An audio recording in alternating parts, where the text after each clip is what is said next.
The old woman was driven to hang herself by her unfilial children. Just then, a body drifted over out of nowhere. She hadn't planned to meddle, but when she saw the young man was still breathing, she immediately rushed him to the hospital. After emergency treatment, his life was saved, but because his brain had taken in too much water, he had become a vegetative patient. He might never wake up again. And now, unable to contact the young man's family, the doctor advised the old woman not to get involved, to just let the young man fend for himself. But the old woman thought of how, right after her husband died, her 4 unfilial children forced her to split the inheritance and even kicked her out of her home. Having seen the coldness of the world, she felt the young man was a gift from heaven, so she treated him as her own son and took him home to care for him attentively, believing that one day a miracle would happen. To cure him, she woke early and worked late every day selling vegetables to earn money, buying him the best medicine, even spending all of her savings. But 6 years passed, and the young man still showed no sign of waking. Friends and relatives all urged her to give up this burden, but the old woman refused. One day while buying vegetables,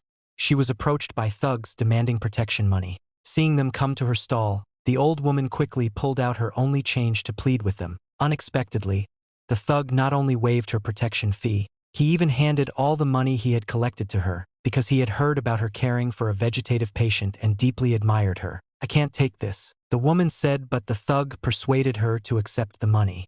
He said, "Then have a trick warning to everyone. You all listen up, this money is for Auntie Zhang. If any of you dare take it back, don't blame me for being rude." They all agreed, and the woman was so grateful. Everyone thought the old woman had picked up a hopeless burden, but little did they know, the vegetative man's true identity was actually a billionaire CEO of a major corporation, a powerful figure feared throughout the city. On his way home from military service, he had been ambushed by enemies. For 6 years his wife had been searching for him tirelessly, even offering a $1,000,000 reward for any clue.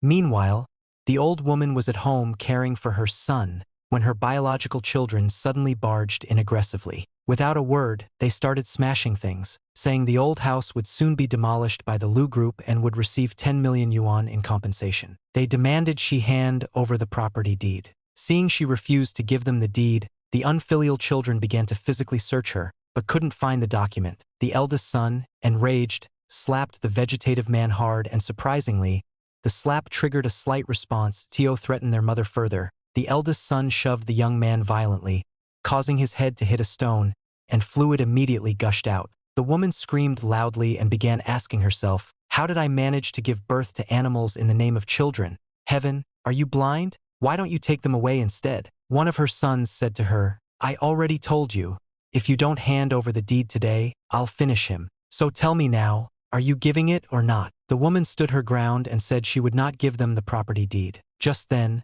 the head of the association that wanted to buy the house arrived and asked what was delaying the deed. The eldest son began pleading with him to be patient while he handled the situation. The head looked at him and asked, "Is this how you handle things?" He replied, "This is such a small matter, we can handle it." "This is what you call handling it?" the head snapped. "Do you have any idea how important this land is to the group? If we fail to secure it today, if this old house isn't demolished, none of you will see a single cent of that 10 million. Hearing this, the children started demolishing the house. The woman screamed at them to stop, but they ignored her. When she tried to pull them back, one of the children picked up a big club and was about to strike her. Immediately, the CEO grabbed the club and introduced himself, shocking them. He gave them a strict warning that no one should ever go near the woman or do anything that might hurt her, or else they would have him to contend with. They left in shame and disgrace.